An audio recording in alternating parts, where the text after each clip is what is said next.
we get a lot of bullshit thrown at us by Putin for you want to know the truth. He's very nice all the time, but it turns out to be meaningless. Trump's just deflecting there. He's basically trying to project onto Putin what he himself is doing, which is totally inconsistent and totally spewing out what BS, as Trump was saying there. No, Russia's been totally consistent from day one. They're looking for, post-Istanbul, they're looking for a political settlement. They're looking for a kind of more definitive settlement on their main points. They haven't changed at all. The U.S. is all over the place, especially since Trump has become president. So I think this just unwillingness to accept the facts on the ground and the unwillingness to go to Kiev and say, you're not getting the new regions back. You're not. They're gone. Crimea's gone. Donetsk, Luhansk, Kherson, Zaporozhye, gone. They're never coming back. So if the U.S. cannot deliver on those points, then it's almost like Trump is kind of giving Russia the green light, in a way, indirectly, to just move forward with their own national security objectives, which are very clear now, especially after the attacks by Ukraine inside Russia against its nuclear deterrent, especially, but other in Kursk as well. So in a way, it's almost like Trump and Putin, if you want to be conspiratorial about it, or unbeknownst to Trump, he's actually giving Russia the green light. And let's look a little bit further at that in terms of Trump, because I think it's unwittingly as opposed to conspiratorially, because he's not taken a lot of the criticism very well. And I think it was in that same cabinet meeting presser there. I think it was the CNN reporter, if I'm not mistaken, asked him basically this whole issue about the pausing and then unpausing this help to Ukraine. Whose responsibility was that? Watch how this goes. Last week, the Pentagon paused some shipments of weapons to Ukraine. Did you approve of that pause? We wanted to put defensive weapons because Putin is he's not treating human beings right. He's killing too many people.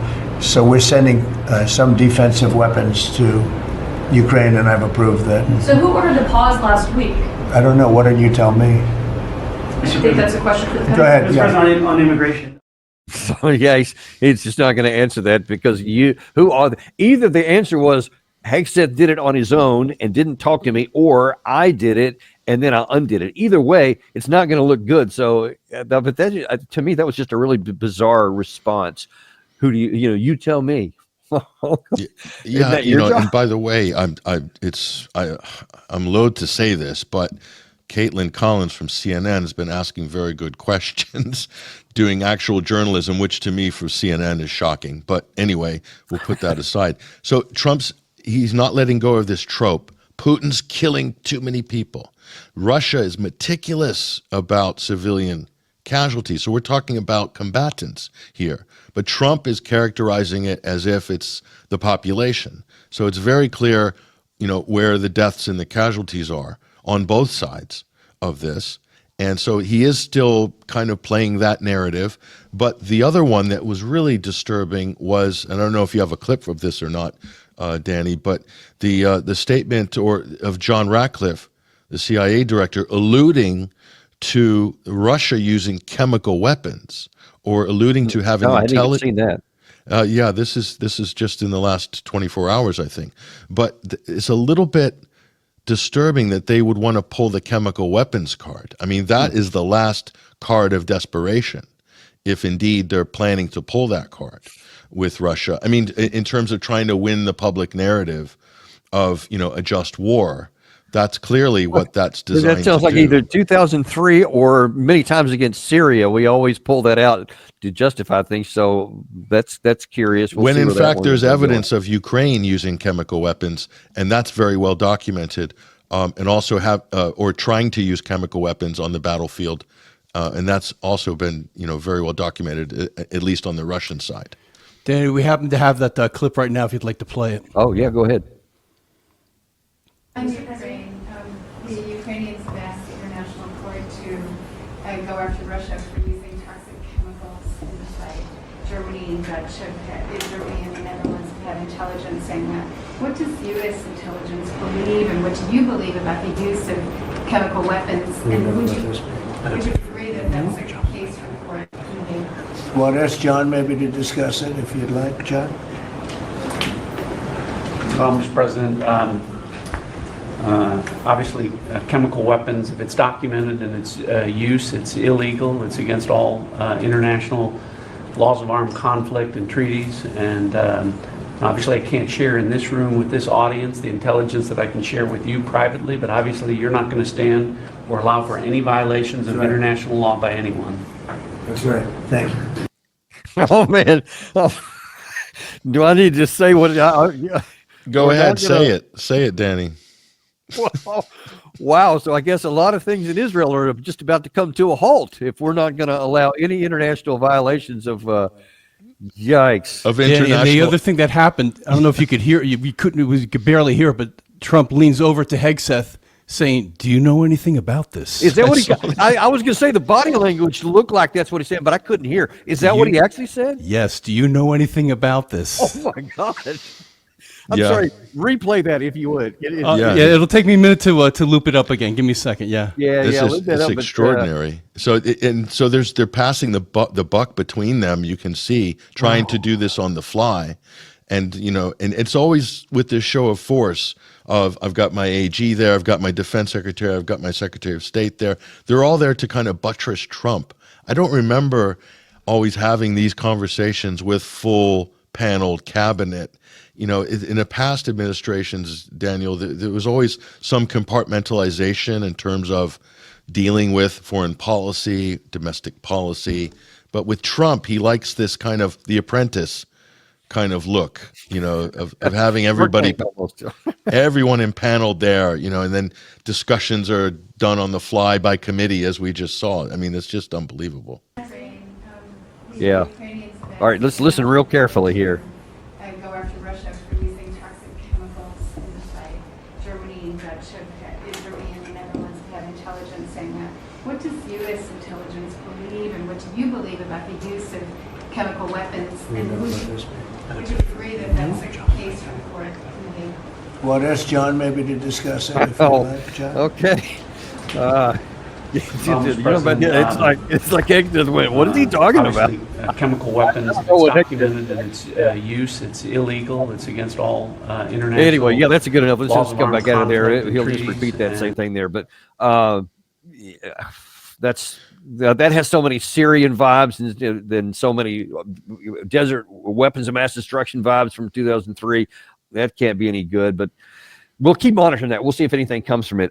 One thing I want to talk about before we go too much further in there is this. Okay, Trump has unpaused this, right? So now he's turned back on whatever had been turned off. Like I said, for the third time. This comes, as Russia launches the largest ever air strike in a single 24-hour period, et cetera. And so it's like, okay, Gary, I don't think Gary has it up right now because I didn't ask for it, but there was a meeting or a headline in, I think it was the NBC News that said it was the New York Times, and it maybe even been today, where they said, the Ukraine is hopeful but cautious about the fact that this is turned back on. They're glad.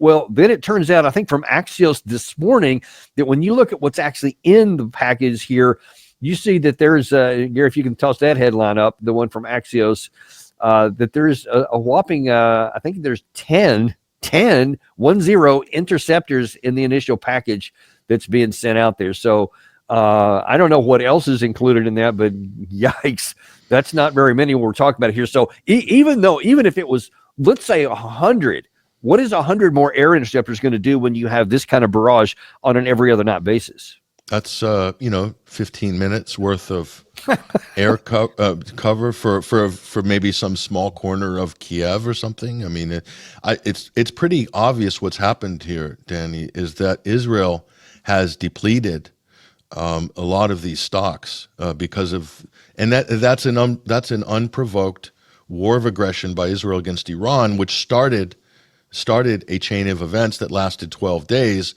which has, and our stocks are going to be prioritized for Israel, no doubt about that. And most people aren't aware that the entire Iron Dome, it's not a system called the Iron Dome. It is an array of anti-aircraft, anti-missile and anti-aircraft batteries that is put together in interoperable, that has some different systems in it, but these are all pretty much United States systems that are supplied by the U.S. The U.S. does the technical support that used to be run out of Stuttgart, Germany, which was an array of first generation, second generation Patriot missiles, which has now been developed into more of an integrated system to hit different missile targets.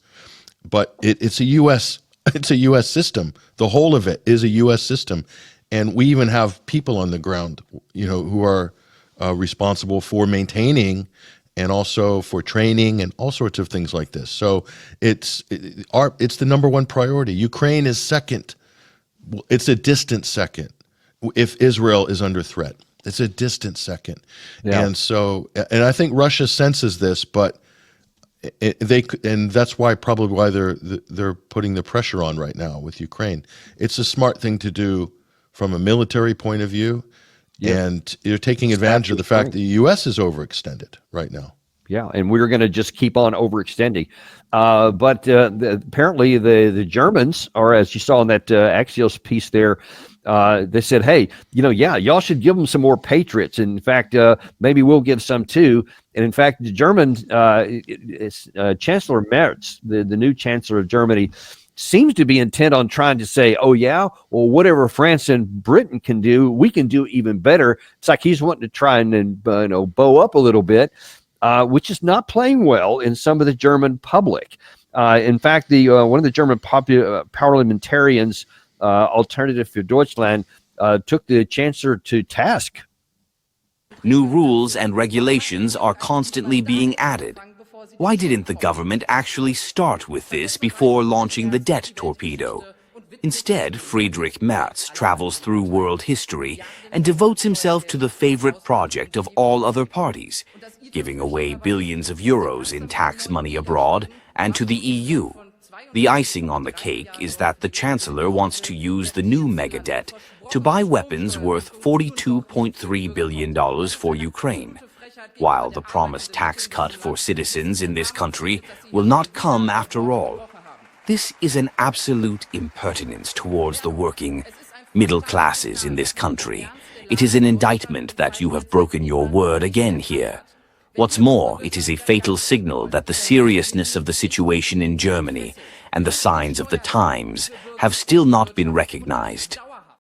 What do you think about that situation in Germany there? First of all, they're talking about Germany's going into debt to get a lot of the stuff. In Germany used to be the most fiscally responsible government in Europe, but now then they seem to be following our lead and saying, hey, let's just throw a bunch of debt into this. What do you understand about this situation? Well, all the EU countries are in a slightly different predicament budget-wise because they have legislation safeguards in place for deficit spending, and so their first round of their budget effectively is approved by Brussels, and they have to maintain a certain fiscal position for the stability of the union, for the stability of the ECB, and so if they want to go above and beyond that, they'll need to raise their debt ceilings, and that. In some cases requires a constitutional amendment or some kind of a change to what are those are immovable policies in Europe. Europe doesn't do U.S. style deficit spending, so they're very conscious. There's already a debt to GDP ratio issue with a lot of European countries, so that's how they're going to finance this rearming of Europe. And so this was a big set piece of Friedrich Merz when he was coming into power, and it seemed like they had the kind of basics of this ready to go, but it's a lot more complicated than that.